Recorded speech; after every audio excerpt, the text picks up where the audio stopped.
Good day, students! I am Jaydel Tibajia, and I will be your tour guide for this educational tour. Today, we're going to explore such a wonderful kingdom named Kingdom of Bridgerton. Without further ado, let's get started with the tour. Oh, right. Before I forget, since this is an educational tour, we will also be discussing the cell city analogy. Sounds fun, right? Oh, now don't get bored because we're only just starting. You won't only have a tour around such graceful kingdom, but you would also learn more about the cell and its organelles. It's like hitting two birds with one stone. So come on now, let's learn and explore! Welcome to the Kingdom of Bridgerton. Now that we have arrived, what can you see? Oh, my friend! Long time no see! Everyone, meet my good old friend, the mailman. He is known as the city breakdown or repair team. However, in the field of science, we can refer to him as the lysosome. The lysosome is a membrane-bound sphere full of digestive enzymes that functions as a cell's recycling center. These enzymes can degrade any substance that enters the lysosomes into raw materials such as amino acids, nucleotides, lipids, and sugars that the cell can reuse to build new organelles.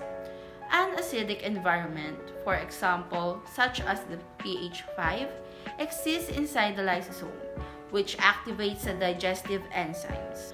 In the same way as to how it operates here on the Kingdom of Bridgerton, the mailman has its duty to collect the waste from everyone's home, including the ones from the castle. Remember, the 3 R's. He does that. And what does it mean?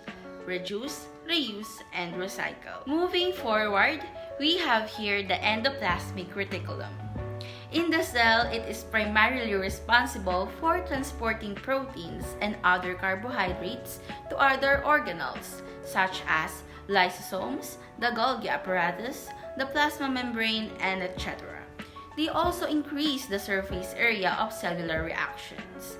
They aid in the formation of the nuclear membrane during cell division.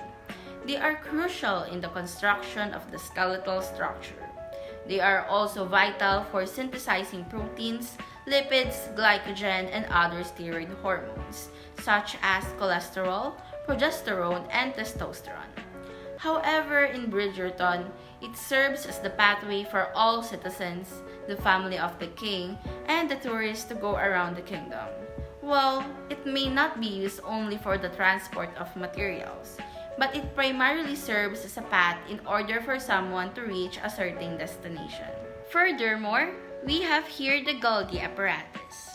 If we were to refer to science, it's in charge of encapsulating proteins in vesicles and then delivering them to the correct locations found within the cell, where they are used to carry out the necessary cellular functions. In the same way as to how it works here in the Kingdom of Bridgerton, this mail shop is called the J&T Express. The king came up with it as a plausible reference for the Golgi Apparatus. The reason for this was that this delivery and sorting center of the mail is primarily responsible for the packing and delivery of it, which corresponds to the primary function of the Golgi Apparatus. Up next, we have ribosomes. The ribosome's primary function is to synthesize proteins as directed by messenger RNA. However, if I were to compare it to the ribosome, I'd have to say they have something in common when it comes to their functions. Remember, kids, the sole purpose of both ribosomes and manufacturers, thus this shop we have here, is to create and produce products. The manufacturer is in charge of factories, in which we have here, because it is responsible for producing a product that meets its requirements. Oh, look! We have here the king. All hail King Beowulf. Everyone, greet the king. Now, going back, the chromosome contains the genetic code and many of the proteins that aid in its expression. Its intricate structure and form determines how frequently genes are translated into proteins and which genes are translated. I can somehow relate the chromosome to the king, as to how the king resides in the palace and is in charge of all city activities, including the expansion and the creation of new cities. Eventually, it happens if the city becomes too large. On the other hand, I said the things that I have said because chromosomes are found in the nucleus and direct all cell activities, including growth and reproduction. Now, let's go back to more studying. Here we have the nucleus.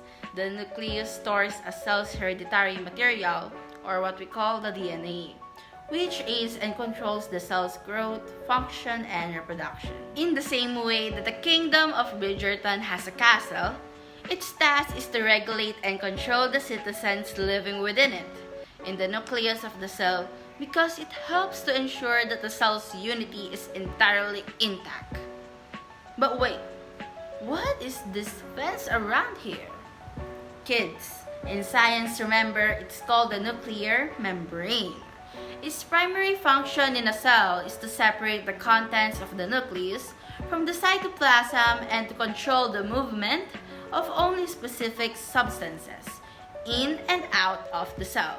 As a result, if I were to consider pairing it with the nuclear membrane, it will be this fence. I would say that the thing they have in common is that their top priority is to protect and defend, whether it is the kingdom or the cell.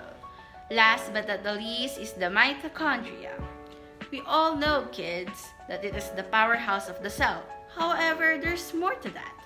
They are also essential in the breakdown of nutrients and the generation of energy-rich molecules for the cell.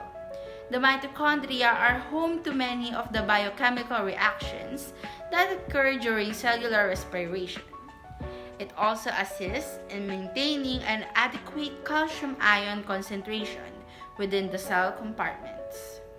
In the same way as to how it is in this kingdom, the power lines we have here is considered as the mitochondria, for it serves as the city's main source of electricity. Well, let's see if we have the situation here. If the city doesn't have it, then the city's whole power will be down. Same as to what happens to a cell if the energy acquired isn't sufficient enough to run neither the body nor the cell. So think of that. Well, remember all we have learned. So there we have it, folks. We now have finished the tour. Thank you all for coming with us. I hope you had a great day. Until next time. Bye!